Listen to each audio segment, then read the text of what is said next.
Citoyennes, citoyens, bonjour et bienvenue dans ce nouveau dossier de l'espace. Une des surprises de l'exploration du système solaire externe a été la découverte de lunes océans.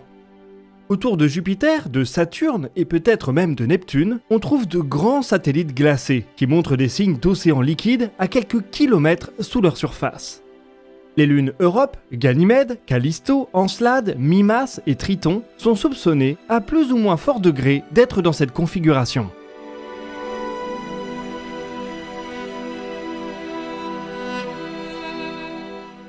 Dans cette liste, les preuves les plus accablantes concernent Europe et Encelade. Les deux lunes ont été étudiées par des missions américaines et la présence de leur océan est maintenant une quasi-certitude. Encelade est un cas difficile mais très intéressant.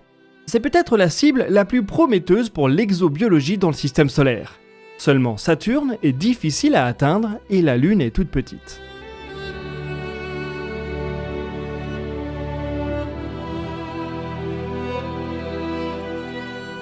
Plus près de nous, autour de Jupiter, Europe présente une cible peut-être un peu moins prometteuse sur le plan de l'exobiologie, mais plus facile à atteindre. Le trajet est moins long, les communications plus faciles. C'est pourquoi, rapidement après la découverte de son océan, voilà un quart de siècle, la NASA a décidé de lui octroyer une mission dédiée. Une mission qui étudierait cet océan et qui pourrait nous dire si la vie a pu s'y développer. Le rythme des agences spatiales est lent, mais on a de la chance. La semaine prochaine, cette mission d'exploration américaine, Europa Clipper, décolle. Et elle emporte avec elle des espoirs réels de découvrir la vie au-delà de la Terre.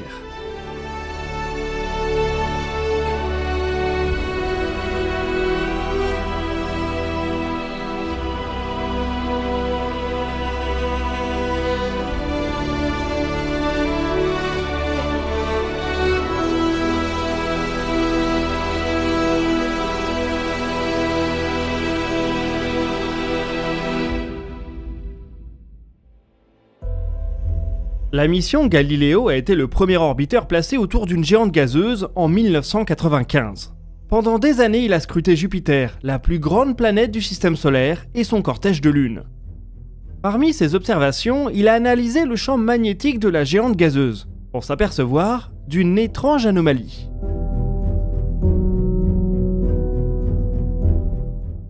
Au niveau d'Europe, une des 4 lunes principales de Jupiter, ce champ magnétique est perturbé. Il produit un champ magnétique secondaire. C'est donc que quelque part dans les profondeurs de la Lune, il interagit avec un fluide conducteur. L'hypothèse la plus vraisemblable est que c'est une masse importante d'eau liquide et salée qui induit ce champ magnétique. Cela colle plutôt bien avec les observations faites à la surface. Europe nous montre une croûte jeune, en mouvement, qui donne l'impression de ne pas être reliée au reste de son intérieur, comme si elle flottait sur un liquide.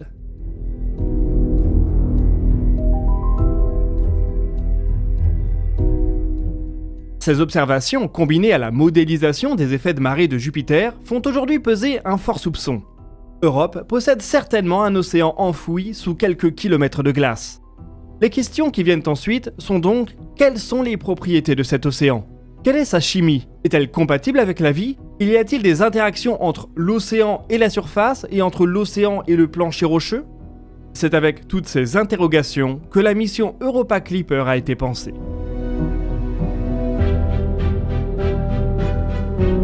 En développement depuis 12 ans, voire plus si on compte les projets de mission qui l'ont précédé, elle propose de nous apporter un éclairage nouveau sur une des cibles d'exobiologie les plus prometteuses du système solaire. Pour remplir cet objectif, la NASA a déployé des moyens importants. Europa Clipper est un des programmes les plus ambitieux de ces 10 dernières années. La sonde est massive, 6 tonnes, embarque de très nombreux instruments, a déjà coûté plus de 2 milliards de dollars et a été pensée sur mesure pour l'étude d'une unique lune de la géante gazeuse. C'est-à-dire à quel point Europe intéresse les planétologues.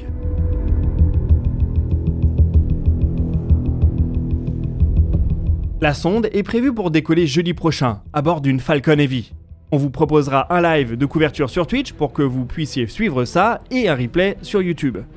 Après ça, la sonde démarrera un long voyage de 5 ans et demi. Même avec l'impulsion d'une Falcon Heavy, Europa Clipper est tellement lourde qu'elle aura besoin de 2 manœuvres d'assistance gravitationnelle autour de Mars et de la Terre pour se mettre définitivement sur la route de la géante.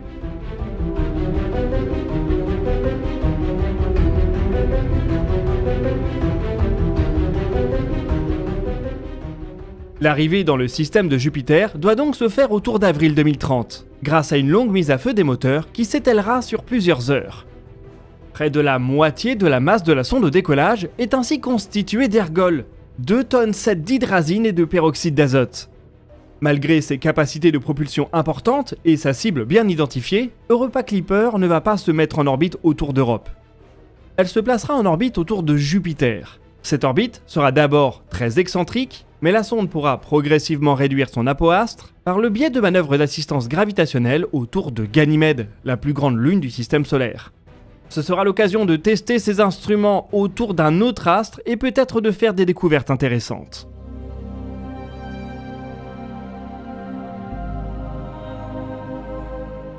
Une fois son orbite ajustée, Europa Clipper survolera très régulièrement Europe. L'objectif est de passer 45 fois à proximité de la Lune Océan en l'espace de 3 ans et demi. Cette stratégie est moins gourmande en gaz propulsif, et surtout elle permet à la sonde de ne pas s'exposer aux terribles radiations engendrées par le puissant champ magnétique de Jupiter. La trajectoire de chaque survol permet sur cette illustration de mieux comprendre la stratégie. On y voit au centre Jupiter. Le disque jaune représente la zone de radiation d'intensité moyenne, et le disque orange là où se trouvent les radiations les plus dangereuses. Pas de chance, c'est là où gravite Europe. Grâce à son orbite elliptique, la sonde peut passer la plupart de son temps de mission en dehors de ces zones. Elle y plonge périodiquement pour réaliser ses survols de la Lune. L'autre mesure de protection consiste à blinder l'électronique de la sonde dans un caisson épais de titane et d'aluminium. C'est la technique qui a été employée sur la sonde Juno, et comme cette dernière est toujours en opération 3 ans après la fin de sa mission primaire, on peut espérer qu'Europa Clipper aura la même longévité.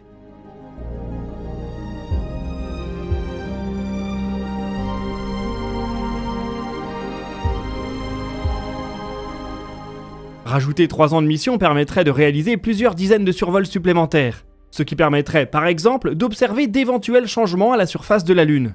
Les survols seront très rapprochés et la NASA espère pour le plus audacieux d'entre eux frôler la surface d'Europe à seulement 25 km d'altitude. Les images promettent d'être merveilleuses.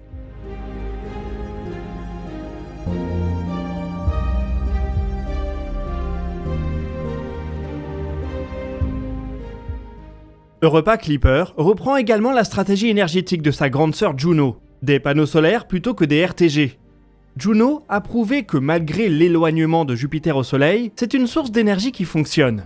Cela permet de réduire les risques au lancement et d'augmenter la puissance électrique disponible.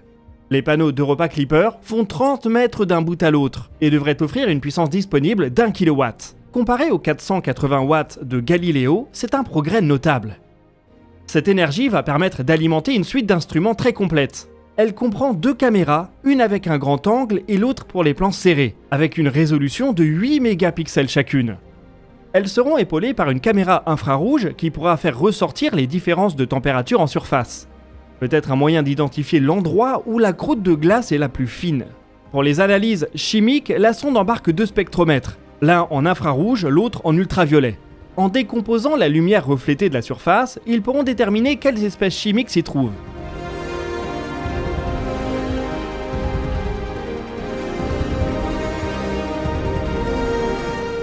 Si la Lune possède des geysers, ils pourront également se pencher sur leur chimie. En comprenant la composition de la surface, il deviendra bien plus facile de modéliser la chimie de l'océan. La présence de glace, de sel et de composés organiques sera particulièrement scrutée. Bien entendu, Europa Clipper embarque un magnétomètre. C'est cet instrument qui a permis de découvrir l'océan de la Lune. Et il est donc primordial de s'assurer qu'on a bien compris les mesures de Galiléo. Les résultats enregistrés grâce à cet instrument devraient permettre de confirmer une fois pour toutes la présence d'un océan liquide et de déterminer sa profondeur et sa salinité. Il sera épaulé par un analyseur de plasma.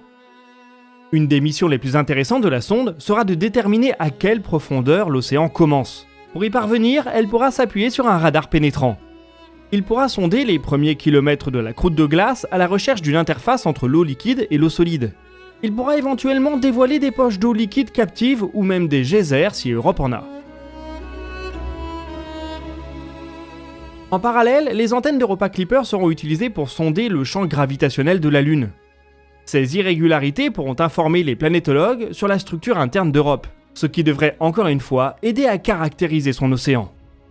Les deux derniers instruments sont un peu particuliers, ils fonctionnent in situ. Ils ne sont pas conçus pour observer à des dizaines de kilomètres de distance, mais pour récolter des informations à partir de mini-échantillons. Europa Clipper ne va pas se poser sur sa cible. Les responsables de la mission espèrent en revanche que la Lune éjecte des matériaux dans le système de Jupiter, via des geysers ou des micro-impacts. Un spectromètre de masse et un analyseur de poussière vont donc tenter de récupérer un peu de cette poussière pour l'analyser directement à l'intérieur de la sonde. Cela offrira des informations de chimie supplémentaires. Chacun de ces instruments a le potentiel de nous révéler de nouveaux secrets d'Europe.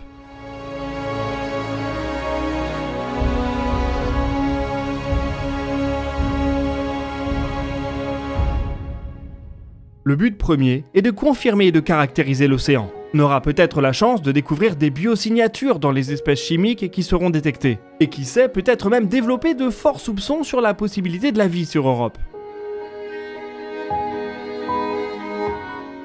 L'étape suivante sera cependant plus complexe. Si dans 10 ans Europe s'annonce plus prometteuse que jamais, il faudra peut-être se résoudre à tenter l'exploration de l'océan in situ. Des propositions ont déjà été faites dans ce sens à base de foreuses thermiques et de nano-sous-marins. Pour le moment, c'est de la science-fiction. Ce sont les résultats de la sonde qui va décoller la semaine prochaine qui dicteront si un effort de développement aussi conséquent mérite d'être lancé.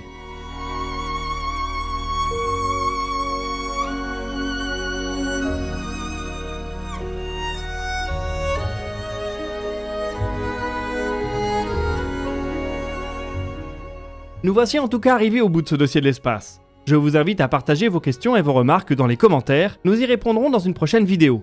Vous pouvez consulter la description pour retrouver nos sources et nos réseaux sociaux. Quant à nous, on se donne rendez-vous la semaine prochaine pour un nouveau DNDE, et d'ici là, citoyennes, citoyens, portez-vous bien.